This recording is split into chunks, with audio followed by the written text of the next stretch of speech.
ფსალმუნი მე-16. ლოცვა დავითისა.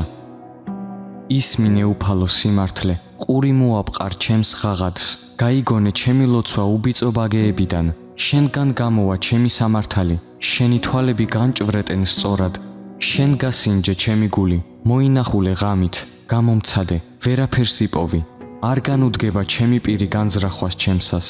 ადამიანურ მოქმედებაში თავს ვიცავდი უკუღმართი გზებისაგან, შენთა ბაგეთა სიტყვის თანახმად, გაამაგრე ჩემი ნაბიჯები შენს გზაზე და არ გადაუხვიონ ჩემმა ტერფებმა.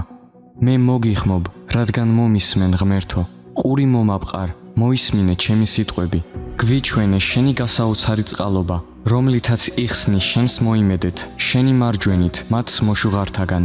ჩემი ნახე თვალის ჩინივით, შენი ფრთების ჭრდილქვეშ შემიფარე ბოროტთაგან, რომელნიც თავს მესხმიან, მტრებისაგან გარს რომ მერტყმიან სული სამოსახდელად.